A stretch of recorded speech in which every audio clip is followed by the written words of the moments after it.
ഇന്ന് ഞാൻ നിങ്ങൾക്ക് നമുക്ക് ചെയ്യാവുന്ന ചെറിയ ചെറിയ ഗാർഡനിങ് ഐഡിയാസ് പറഞ്ഞു തരാമേ.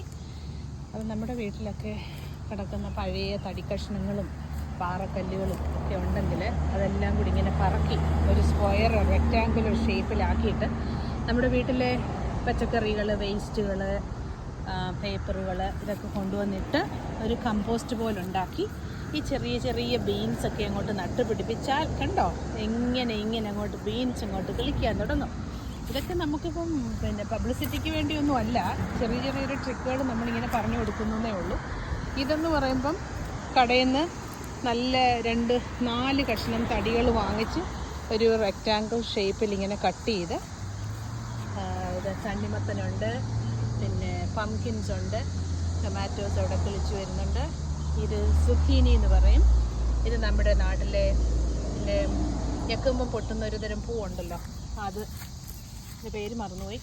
പിന്നെ ഇത് എഗ് പ്ലാന്റ്, തക്കാളി അവിടെ ഇവിടെയൊക്കെ ഉണ്ട്. ഇത് ചുമ്മാ അരി ഇട്ട് കിളിപ്പിച്ചതാണ് കേട്ടോ, നമ്മുടെ കിച്ചൺ വേസ്റ്റിൽ നിന്ന് കിട്ടുന്ന അരി. നമ്മുടെ കിച്ചൺ വേസ്റ്റിൽ നിന്ന് കിട്ടുന്ന പച്ചമുളകിൻ്റെ അത് കിളിച്ച് വരുന്നു. ഇതെന്താണെന്ന് ഒരു പിടുത്തവും ഇല്ല, പക്ഷേ കിളിച്ച് വരുമ്പോൾ നമുക്കറിയാം ഇനിയിപ്പോൾ ഇതിനകത്ത് പൂവാണോ കായാണോ എന്നറിയില്ല. അതിൻ്റെ ഇടയ്ക്കൊരു പയറുണ്ട്, ഇവിടെ ഒരു പയറുണ്ട്.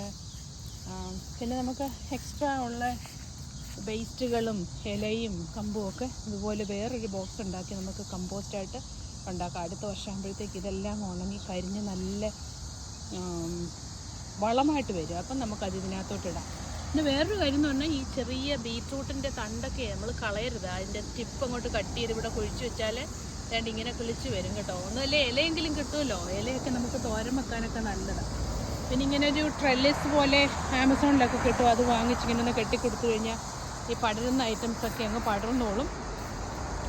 പിന്നെ ഇവിടെ ഞാൻ നട്ടേക്കുന്നത് ഇത് ഉരുളക്കിഴങ്ങാണ് കേട്ടോ, ചുമ്മാ ഒരു ഫണ്ടിന് വേണ്ടി കുഴിച്ചിട്ടത്, അത് കിളിച്ച് വരുന്നുണ്ട്.